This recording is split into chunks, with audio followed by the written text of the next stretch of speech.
Hello, I'm Andrew Smith from Treescape Certified Arborists, and welcome to the Green Review. Have you ever taken a good walk around your property and taken a thorough look at your trees? Chances are, if you have, you probably notice a number of hazards within your trees. You may have noticed things like decay and rot within the tree. You may have noticed dead branches, perhaps even cracked or broken branches. Joining me today is Certified Consulting Arborist Paul Hambidge. Now, Paul, I have here today what seems to be the most common problem that our customers come to us with when it comes to hazardous trees, and that's a tree that has a branch or a stem that's splitting away from itself. Now, Paul, what makes this such a common problem amongst trees?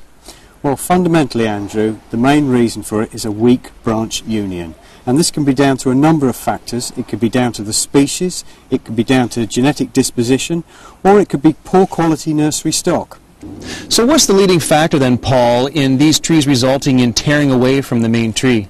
Well, really, Andrew, as you can see from this example here, the wood in the union is just not joined properly. Right. And in this example, we've got two stems. They're both of equal stature, both of them competing to form the main crown of the tree. As they grow and become taller, they become top-weighted and they force the union apart because it's just not capable of holding them together. Okay. Well, interestingly enough, Paul, this section of tree actually came off of a specimen right behind us here, and it was in jeopardy of failing.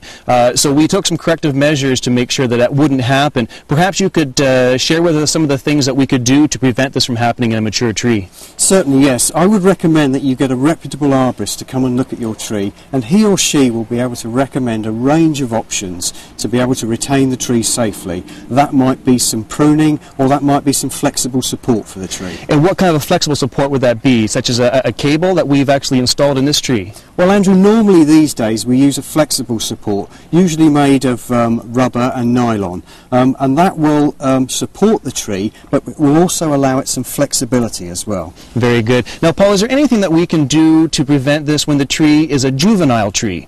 Certainly, yes, Andrew, and that's the most important thing really, is if we can correct these defects as they occur in the young tree and in the early mature tree, then we can save ourselves an awful lot of problems later on. I've got a small sample here, and if we consider this might be a tree that you'd obtain from the nursery, we can see the development of this fork here, and all it takes really is just to assess which of the stems that you might want to leave to grow up straight and vertical, and just snip the other one cleanly off. Well, that's some great advice, Paul. Thanks for joining us today. You're welcome, Andrew. And that's all we have time for today on the Green Review. Until next time, here's your point to ponder. Having trees on your property can increase your retail value by 5 to 25%, depending on the size, the type, and the number of trees that you have. I'm Andrew Smith. See you next time on the Green Review. The Green Review is brought to you by Treescape Certified Arborists. We bring trees to life.